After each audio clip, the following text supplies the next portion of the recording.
Hello. Today we will be talking about how to choose your next real estate agent.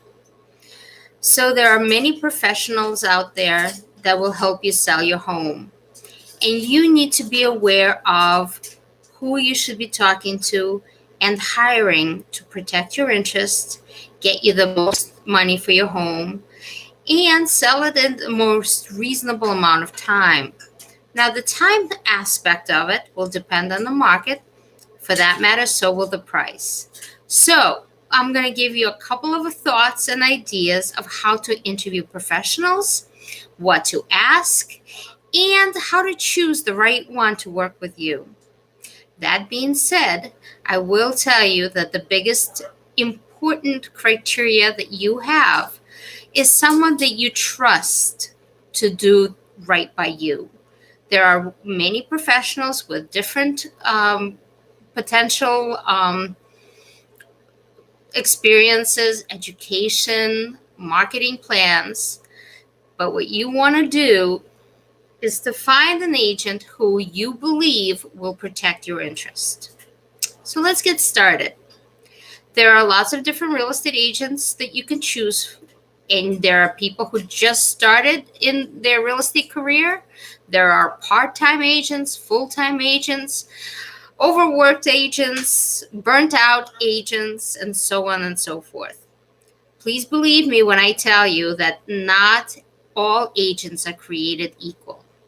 People think that if you go to, say, a Remax real estate agent or a Keller Williams, that they're all going to be the same or similar. And that's just not true. Every real estate agent out there is independent, self-employed person.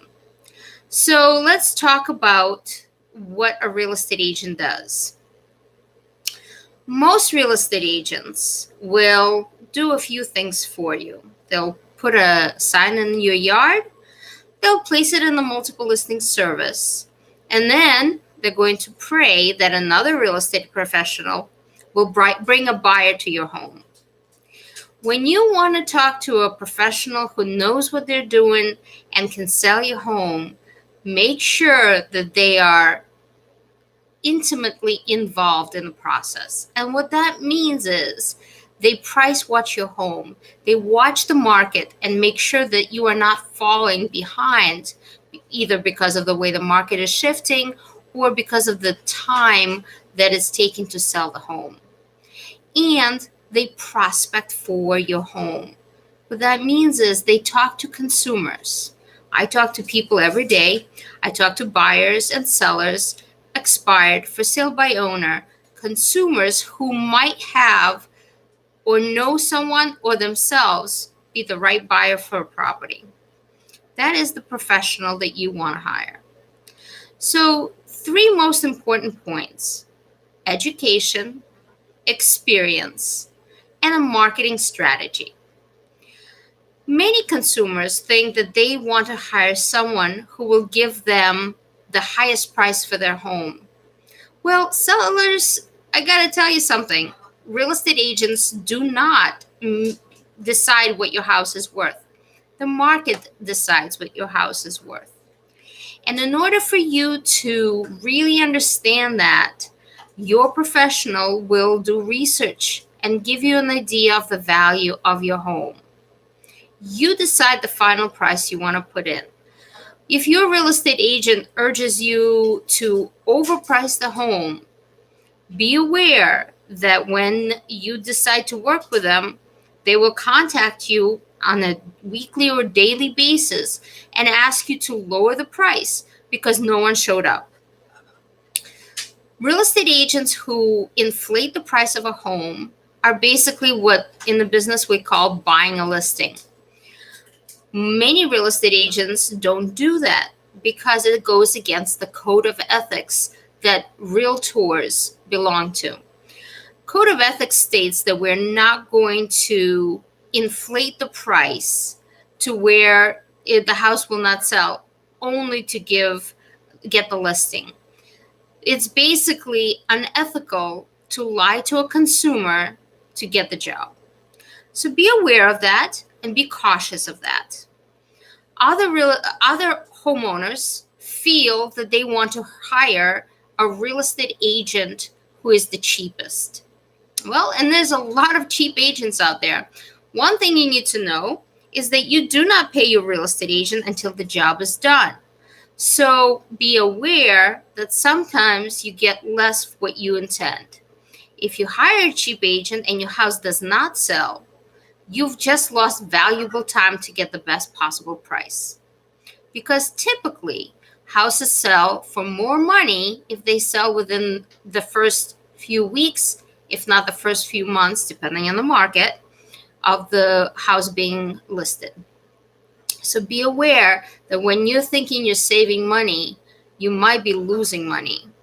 So ask your real estate agent not what their commission is, but what their track record is. Ask them what percentage of asking price they sell their homes, and what is the average price for the market for agents to negotiate the price. That is one very important question.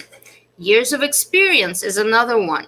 So if you're hiring a new agent, you probably could get a very good deal, because a new agent really is not sure of their skills and really don't know the nuances of dealing with real estate agent.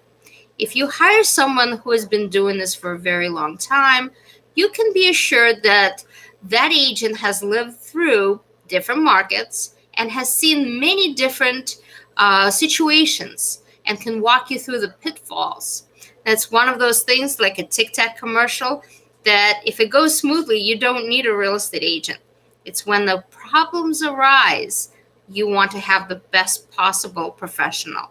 It's like hiring a doctor to do an operation and asking them how much they charge, instead of asking them of their qualifications. So be very aware that you're hiring somebody to deal with one of your biggest financial decisions of your lives, and you want to have that protected. And asking whether it's X percent more or less of the house value is a penny wise and dollar foolish, I believe. Anyways, going on, you want to ask them if they're part-time or full-time. Get yourself a full-time agent, someone who lives, eats, and breathes real estate agent. Make sure that when you call them, they either pick up the phone or they get back to you in a timely fashion. The biggest complaint consumers make is the fact that once the contract is signed, you never hear from the real estate agent again. And if you cannot get a hold of them before you sign the contract, be aware that you might not reach them afterwards. If you have any other questions about what to interview, please let me know, and I will send you my guide with all the questions that you should be asking. Thank you for your time.